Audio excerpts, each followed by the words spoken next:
The CBS Radio Mystery Theater presents...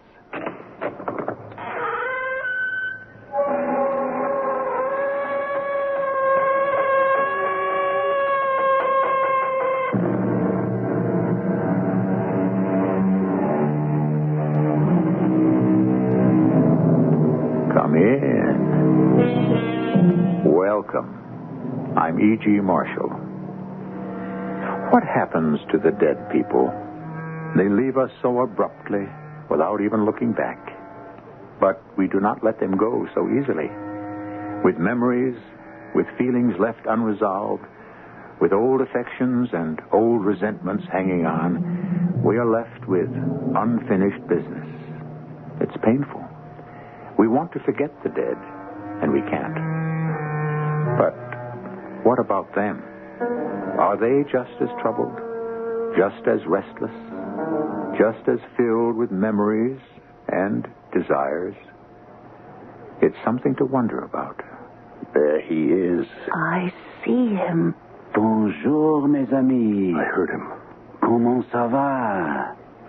I touched him. I touched him.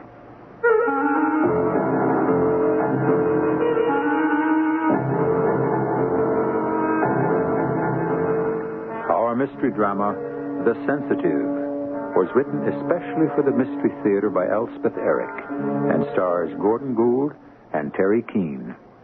It is sponsored in part by Buick Motor Division and X-Lax. I'll be back shortly with Act One.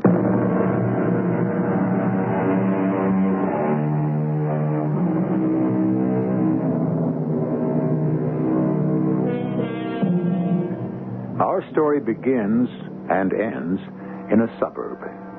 And our characters are all suburbanites. People who want the culture and sophistication of a large city, but would like to see a tree just outside the window with a bird hopping about in it. People who like the theater, but long to live in a house with a backyard and a front yard, an upstairs and a downstairs.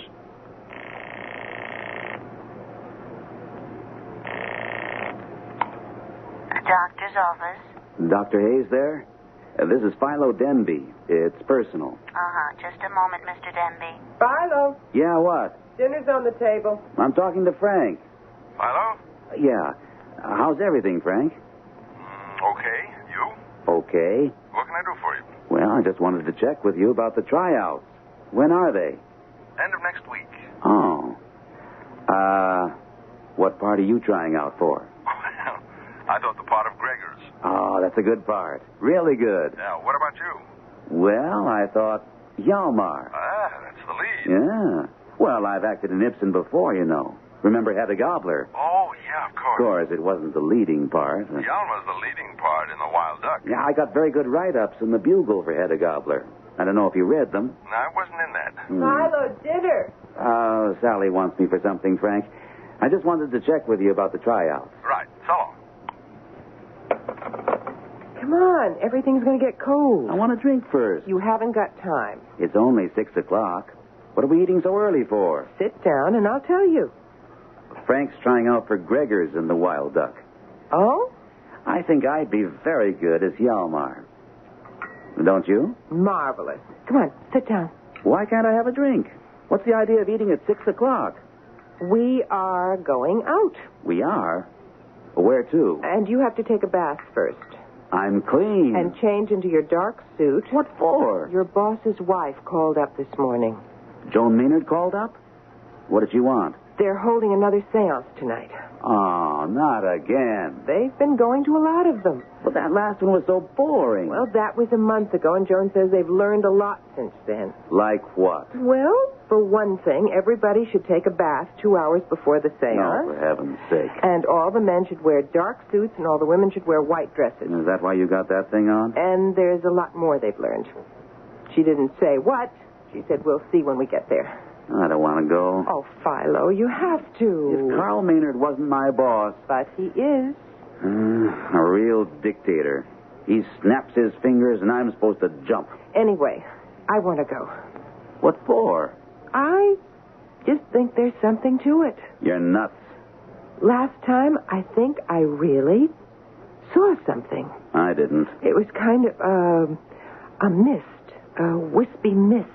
Somebody's cigarette. Oh, come on. You know nobody's allowed to smoke. Well, something, not somebody. Not some dead somebody. Anyway, finish your dinner and take your bath and put on your dark suit. We're due at the Maynards at 8:30.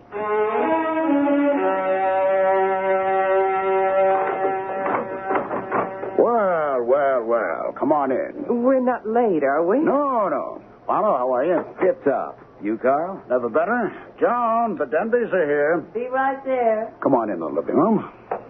Hello there. How are you both? Joan, dear. Joan. Hello, Philo. What have you done to the room? Aha. That's part of the preparation. You've taken your bath, haven't you? Yeah, we both have. Preparation for what, Carl? Why, for the materialization, of course. You see, it's been discovered through experimentation that certain conditions are conducive to the materialization of the entity. Uh-huh. You'll notice that the room is what you might call slightly chilly. Yeah, I noticed that. It is precisely 62 degrees. That's so. And you notice the lights? Very pretty, Carl. Well, they're not meant to be pretty. We've discovered that red, yellow, or orange lights encourage the materialization of the entity. The actinic rays of blue or violet, well, they don't care for those. They? The entities, my boy, the entities. But they love the warm colors. Hence, we've shaded all the bulbs with red linen. We could have used paper, but... I had this old red linen dress I didn't wear anymore, so I cut it up. This is all very interesting, Carl. now we have to set the chairs. Oh, I thought we sat in a circle. A semicircle. Much better. Much.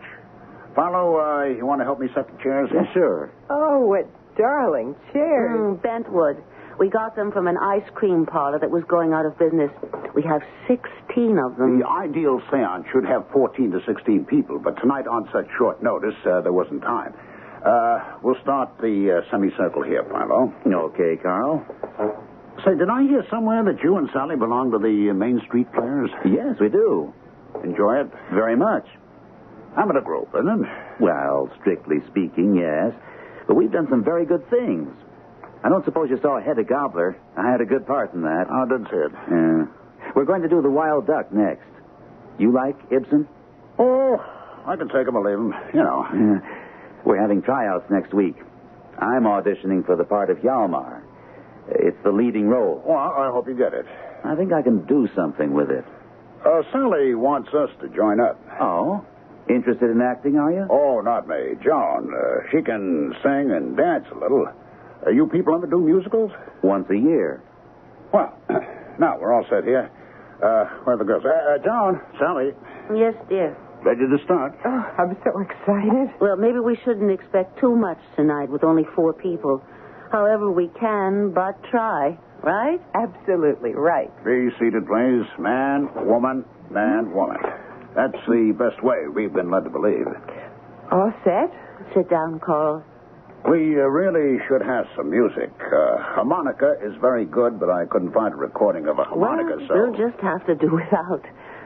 Sit down, Carl. A little Debussy wouldn't be amiss, I feel. Do sit down, Carl. We're still experimenting, you understand.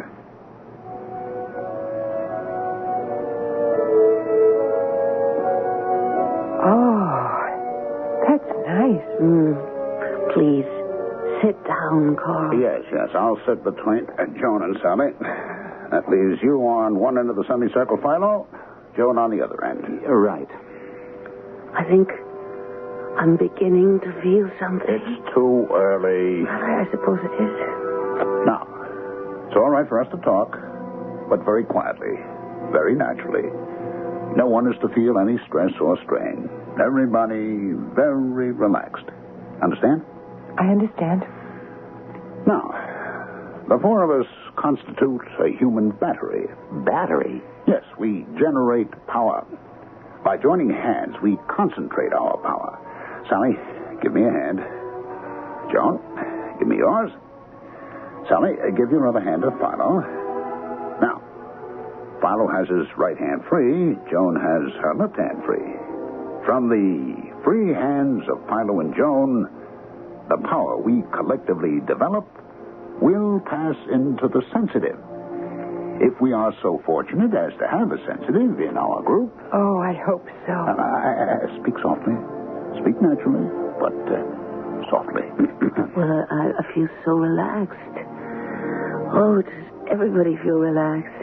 I do. Philo, do you? Yeah, pretty relaxed. We should have weighed ourselves. Weighed ourselves? What does that have? No. Speak softly, Philo. Why should we weigh ourselves? Because the entity will assume, if he materializes, a temporary human body. You mean that, Carl? I most assuredly do mean that, Philo. To build up this temporary human body, the entity must draw substance from the sensitive. Need I tell you that the sensitive must be a uniquely organized man or woman, one from which such substance can be removed temporarily, without injury to his or her health?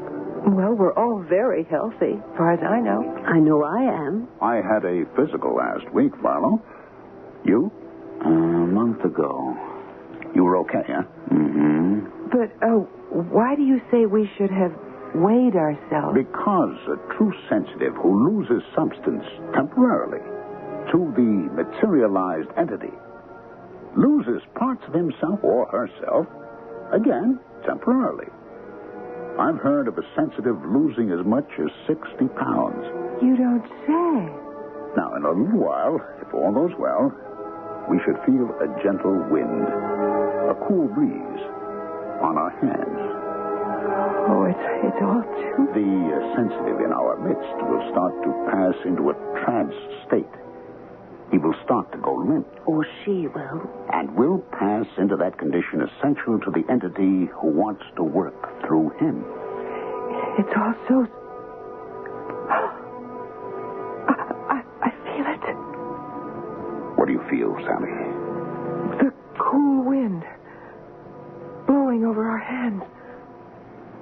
Philo, do you feel it? I do. I feel it. Carl? I, too. It's getting stronger. The wind. Colder. Oh, it's very strong.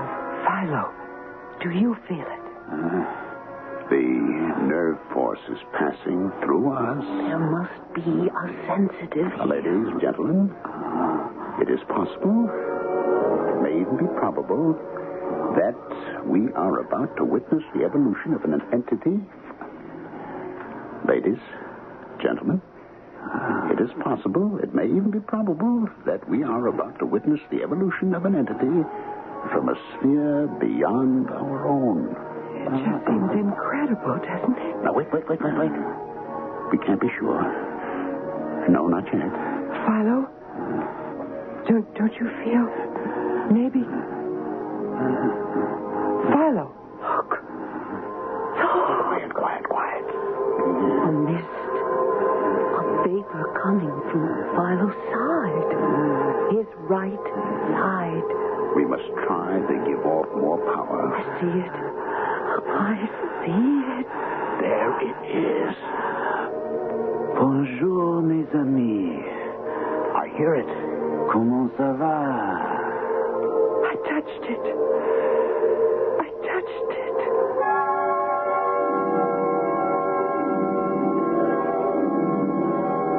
Do you believe it?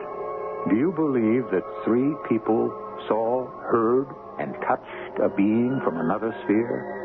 That their combined magnetism drew him into their midst? That from one of them, he made himself a temporary body, including vocal cords? Do you believe that? No matter. They believe it. Strindberg said, an obsessional conviction about supernatural powers causes events that confirm the reality of those powers. And the poet William Blake put it more succinctly when he wrote, a firm persuasion that a thing is so makes it so. We'll come back shortly with Act 2.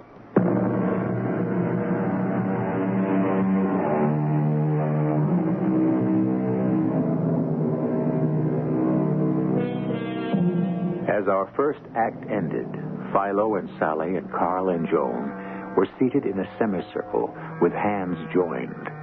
The lights were shaded with red linen. The temperature of the room registered a chilly 62 degrees. A cool breeze had started to blow across their hands, increasing to a strong wind. They were awaiting the materialization of an entity from another sphere. Look, a mist, a vapor. I see it. There it is.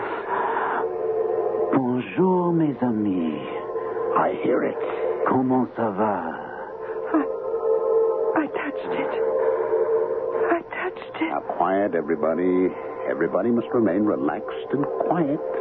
We don't want to frighten him. What is that? Philo? Look, it's Philo. Is he all right? He looks so Shrunken. He looks as though he'd shrunk. He's smaller somehow. Now, don't be alarmed, ladies, and remain calm. Philo is our sensitive. Philo. Speak to me. Say something. He can't, Sally. He's in a deep trance. But is that all right? All sensitives pass into a state of trance. Why? Hello. He said something. How are you? Philo. He did say something. I heard him. He's not speaking to us, Sally. He's speaking to the entity. Will the entity answer? We must wait and see. In all probability, he will. Philo is waiting, I think, for the entity to build up his temporary body. The vapor is rising. Look. Sally, you said you touched it. I did. I think I did. How did it feel? Like unbaked bread. Like bread when it starts to rise. I see a head. Yes. Shoulders. The whole body. He's wearing a uniform of some sort. Oh, who is he? Who is he? Who is he? Who are you, sir? My name is Pierre Sorel. In life, I was a soldier in the army of the great Emperor Napoleon. I died in his service, having lost my leg at the Battle of Borodino, fighting the Russians. He's still wearing the uniform. He has a wooden leg. To think that Philo, of all people, Philo. Sally, do you think you could touch the entity again? He's standing directly in front of you. I don't want to let go of Philo's hand. It's so cold. He's in a trance, dear girl. It can't hurt him if you let go. Touch the entity, Sally. Sir? Pierre? Do you mind? I don't think he'll speak to anyone but Philo. Go on. Touch him. He's very warm. Yes. He's very good looking. He must have died young. Do you want to tell us any more about yourself? No. I wish he'd say something about us. Yes. Yes, tell us what's going to happen. Something like that. There is a little lady in this room who likes to sing and dance. Me? That's me. She has done so in the past. Oh, that's true. I have before I got married. Retrocognition, knowledge of the past. Well, what about the future? Precognition. Will the little lady sing and dance again, Pierre? Not immediately. But someday? Yes, someday. When, Pierre? Dancing, singing upon a stage with an audience, much applause. Oh, when? When, Pierre?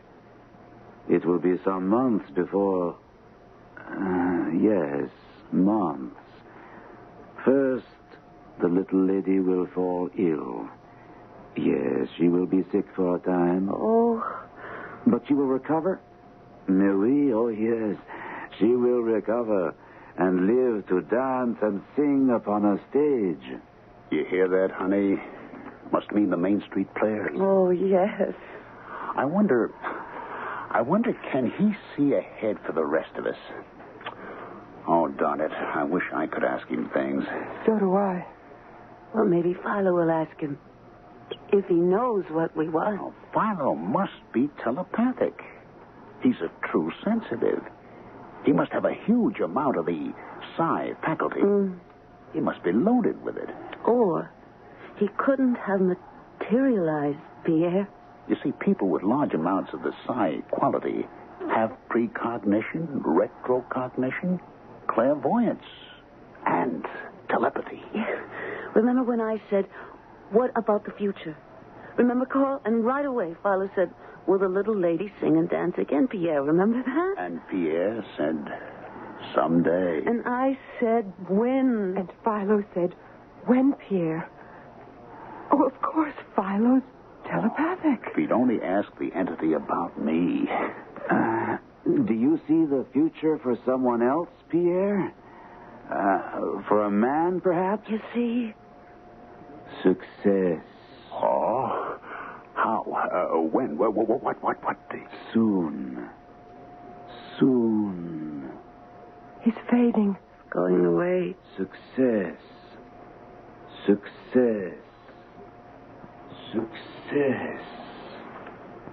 Soon. He's gone.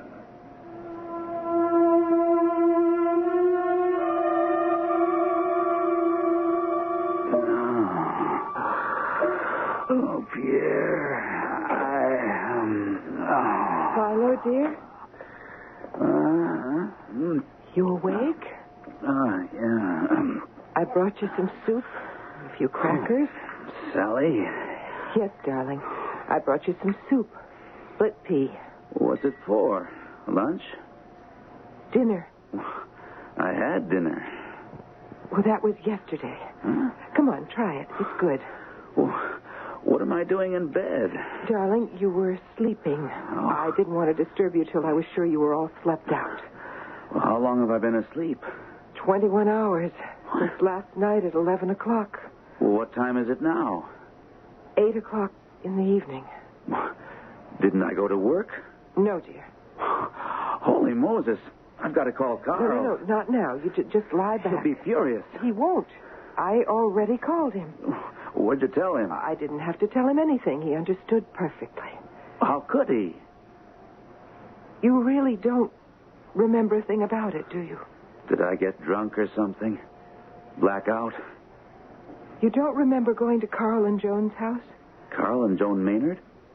Their house? The red lights. Remember them? Red lights? The music? Was it Debussy? Yes.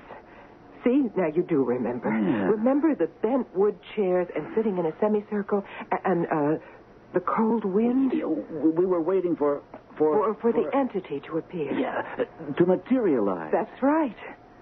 Well, did he? Yes, my darling. Thanks to you. What did I have to do with it? You were the sensitive.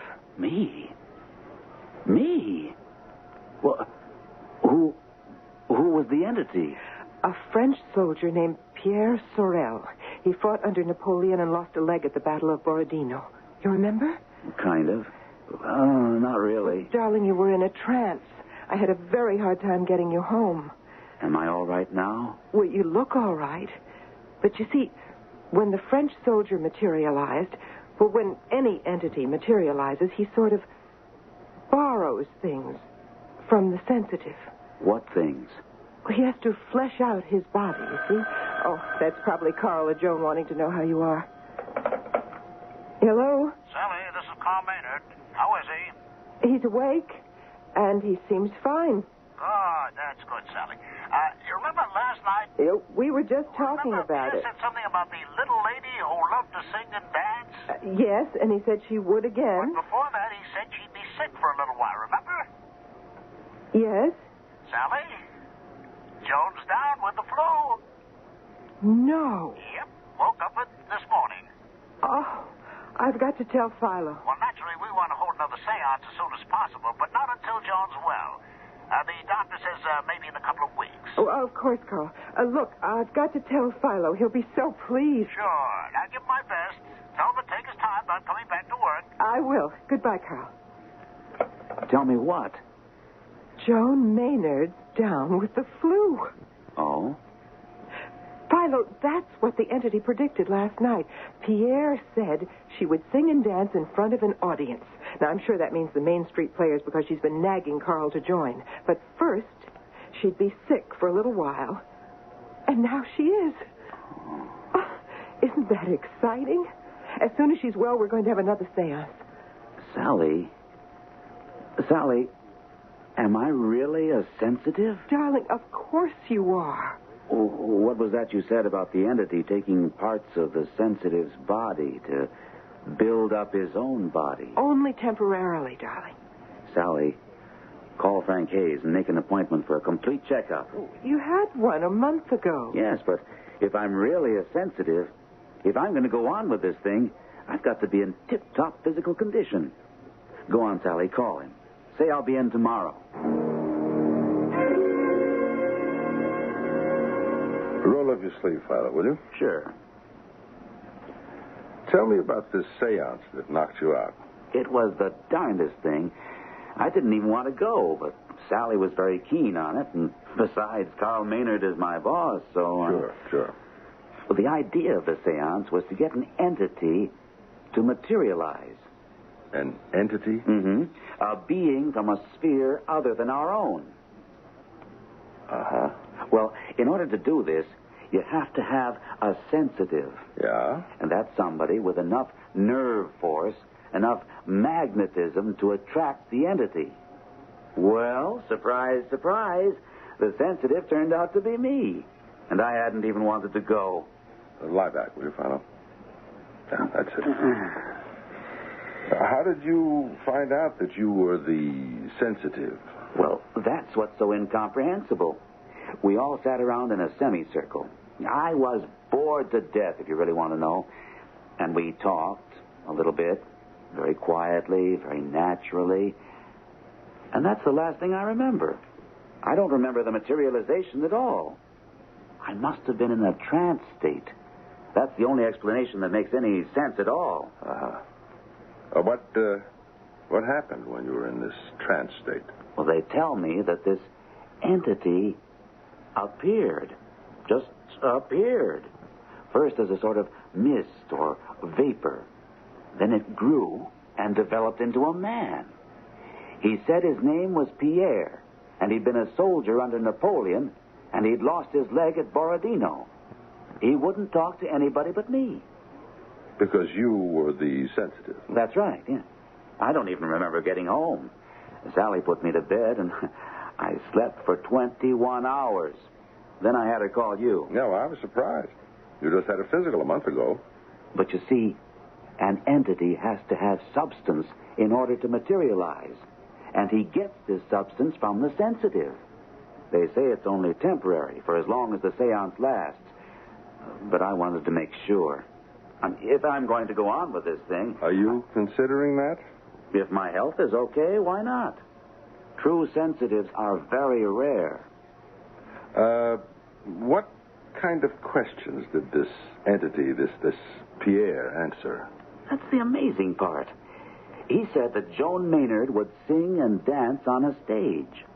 Now, she and Carl have been kicking around the idea of joining our little theater group. But, Pierre said, before that happened, she'd be sick for a while. And the very next day, Joan came down with the flu. Well, there's a lot of it going around. Philo, I'd like to go to one of these seances sometime. Joan will be pretty well soon. It's only the flu. Then we plan on having another one. Well, keep me in mind. I will.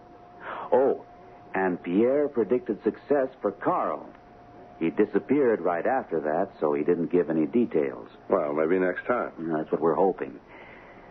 Well, how am I? You're perfectly okay as far as I can see. I have to wait for the results of a couple of tests, but... I feel wonderful. Good. Come on, I'll walk you outside. See you tonight? Tonight?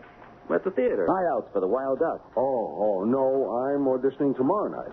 A lot of us couldn't make it tonight, so they... Well, good luck. You'd make a great Gregors. I hope you get Yalma. We'd be working together. Have a lot of fun. Try and get me in on the next seance, right? Right. So long. Have you got his records? Right here. Thanks. Something's bothering me. Now, he was here for a checkup just a month ago. Here we are. What do you know? He's lost 10 pounds, and his blood pressure is way up. How about that?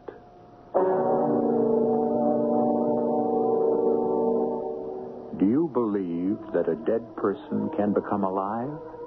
Well, sort of alive, for a limited length of time, by borrowing substance? Does that mean arteries and veins and muscles? Does that mean the dead person come alive can talk if he wants to? Does he have vocal cords? Can he walk about? I'll tell you something. I don't know. We shall return with the final act shortly.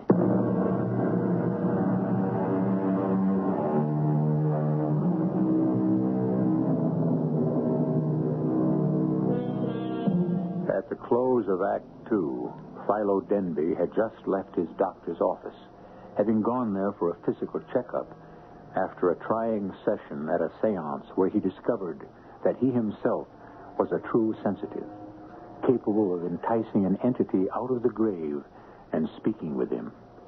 As Philo left the office, his doctor turned to the nurse. Something's bothering me. He's lost 10 pounds. And his blood pressure's way up.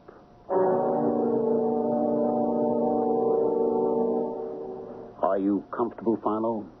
Is that all right? Yeah, that's fine, Carl. You better make sure. Really, Frank, I'm perfectly comfortable. Well, you see, Doctor, he's tied to the chair, and the chair is bolted to the floor. It's just a precaution. Something to silence the voices of doubt. Now, shall we all take our places? I'd like to sit next to Philo, if that's all right. Well, I'm afraid that's not all right. The proper conditions for a seance require alternating the sexes. Man, woman, man, woman, man, and woman. So, if you'll just take the chair at the further end of the semicircle, I'll start the music. Debussy served us well last time, so, now, I think we're all set. As soon as I take my place, there we go. Quiet conversation is permissible, Dr. Hayes, on any subject. Oh, fine. You all recovered from the flu, Mrs. Maynard? Quite recovered, thank you. Very nice of all of you to let me come here tonight. We're glad to have you. Yes, it's our pleasure. Philo told me a little something about the last time. What? What is it? The breeze. The what? The cool breeze. Don't you feel it on your hands? It should change to a wind very soon now. Do you feel it, Dr. Hayes? You know, I think I do. I can almost hear it. I hear it, too. I hear it. So do I. Look. The vapor. The mist. From Philo's right side. You see, Dr. Hayes? The entity is materializing. It's Pierre. I see his head. Now his shoulders. Fascinating. His whole torso. His legs. Yes. Yes, he has a wooden leg, you know. Philo told me. Lost it in more detail. Yes, I know. Why doesn't Philo speak to him? Good evening, Pierre. He got my thought telepathically. Good evening. I am happy to be here. Isn't he handsome? You know, I think I can detect a heartbeat. You mean that, Doctor? Oh, does Philo know that we'd like to pick up where we left off last time? You know about your future. Oh, yes. He knows. People with the psi faculty have precognition, Dr. Hayes, as well as... I could see his pulse beat and his breathing. You really? That's incredible. Frank's a doctor, Carl. Look, I don't suppose you'd let me get up and go over to Philo? Oh, no, absolutely not. You could spoil everything. Better stay where you are, Frank. Anyway, we want to hear about Carl's future.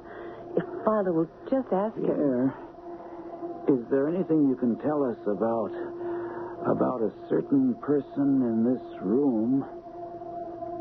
A man? Yeah, a man. You started to tell us last time, but... Success. Yes, that's what you said before, but he's already very successful, and what we'd like to know is... I told you, success. He sounds cross. Oh, yes, but what more do you want? A few details. Do not bother me with details. But we need to know. Excuse me. Dr. Frank, sit down. Sit down. Philo is my patient. What are you doing? You're spoiling everything. You have no right. We should never have let him in here. Frank, please. I think you all should know Philo's breathing is extremely rapid and his pulse rate extremely high. In my opinion, dangerously so.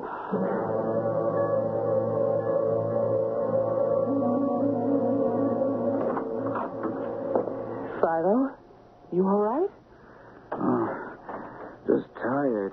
Well, no wonder. It was a very trying session for you. Very disappointing for us. Well, Pierre did materialize, though, didn't he? Oh, yes. Frank said he could see him breathe, see his heartbeat. Oh, good. And then, just as we were about to find out about Carl's future, Frank had to go and spoil everything. He was worried about you. Got up from his chair, went over and took your pulse, listened to your breathing. Your breathing was very rapid and your pulse rate was very high, he said. I feel fine now. Well, that's good. But Carl says stay in bed all day if you want to. Maybe I'll just do that. I may quit my job. Would you do that? Why not? I think my future lies in the psychic realm. True sensitives are very rare, Sally. You know that. Yes, I do know that, but... If I am one of them, then it's only logical that That you what, Philo? That I should devote myself to... Oh, telephone. I'll be right back, darling. We need to talk about this. Hello? Sally, this is Joan. Yes, Joan. Guess what? What? Well, Carl auditioned for the Main Street Players for the Wild Duck. And, guess what? What? He got the part. What part? The part of Hjalmar. It's the lead. Imagine, my Carl is going to be a star. Pierre said he was going to have success, remember? Yeah. When Philo asked him? Yeah, by the way, how is Philo? Well, exhausted. Of course, but he's all right, isn't he? I think so. Don't you know? Joan, he's talking funny, sort of, I don't know, drifting off and saying some kind of weird things. Sally, is he going into a trance? Well, I don't know. I never thought of that. Then Pierre might materialize. Maybe. Oh, Sally, I'm coming over there. Now, don't you leave his side till I get there, okay? Okay. Well, that was Joan, Philo. Are you all right, darling? She's coming over. She says Carl got the part of Hjalmar in The Wild Duck. Isn't that lucky? His first audition? Can you imagine? Philo? Philo.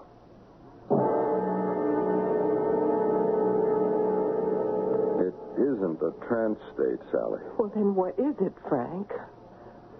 Sally, Philo is dead. He can't be. He can't be. He is. There's no doubt about it. Philo is dead. But he was fine a little while ago. We were talking about giving up his job and becoming sensitive. And he started to sound kind of vague and rambling.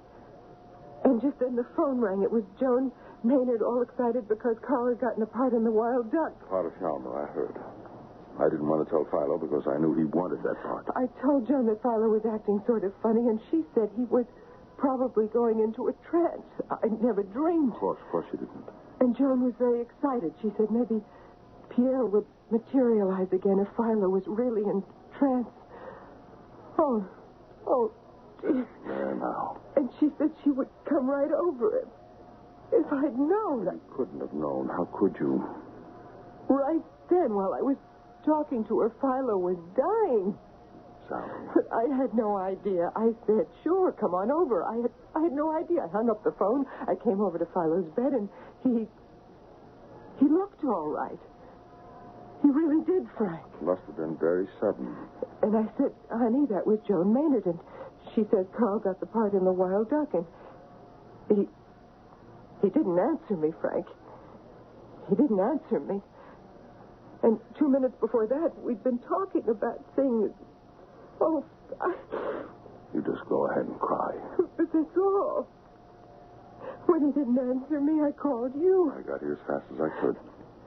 And now he's dead? Frank, why did he die? What killed him? I don't know, Sally. But you must know. If you'll permit an autopsy. Oh, no, I don't know about He that. was in good health. We know that. He just had a checkup. Do you think it had something to do with the seances? Do you think they were too much for him? Sally, I just don't know. Was it Pierre? Could he have... You know... Well, as I said... Frank, do you remember at the last seance, the one you were at, Philo and Pierre were having a little argument? Not an argument exactly. It was more like a disagreement. You remember? Yes, Philo was trying to find out more about what kind of success Carl was going to have. And Pierre didn't want to tell him. They got kind of irritable, both of them. That was when you got up and went over to Philo and took his pulse, remember? His breathing was very rapid. Do you think maybe Pierre? Maybe Pierre killed him? No, Sally. No, I don't think so. But that would be terrible, wouldn't it? Terrible. And I don't think it's true. Well, that's the doorbell. Must be Joan. You want me to go downstairs and open the door for her? Yes, would you? Sure. Joan doesn't know what happened. She thinks Philo is in a trance. I'll tell her. I don't want to talk to anybody right now. I couldn't. I understand. Oh, Philo. What have we done to you? My darling. Pierre. Is it really you? It is I, my love. C'est moi. Take me in your arms, Pierre. And never let me go. Have no fear, beloved. I shall never let you go. Never.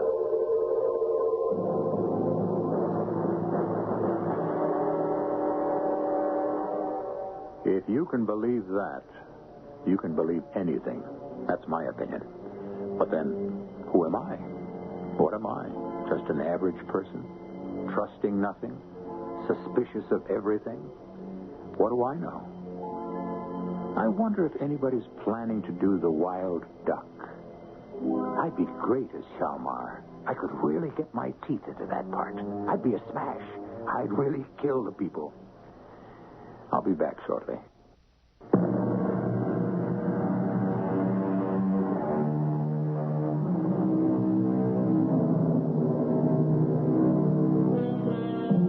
You know, an actor doesn't just play what you see on the stage or the screen or hear on your radio, as you're doing now. No, in addition to what you see or hear, he plays in his own mind the entire life of the character he portrays. He knows his character from birth onwards to death and, well, why not? Maybe even beyond. With so much imagination, so much application, such energy and devotion, an actor, more than anyone, should be able to turn himself into an entity who materializes. Perhaps I could do it one day. I must keep a sharp lookout for a sensitive. Our cast included Gordon Gould, Terry Keane, Marion Haley, Ralph Bell, and Nat Polan. The entire production was under the direction of Himan Brown. This is E.G. Marshall inviting you to return to our Mystery Theater for another adventure in the macabre. Until next time, pleasant dreams.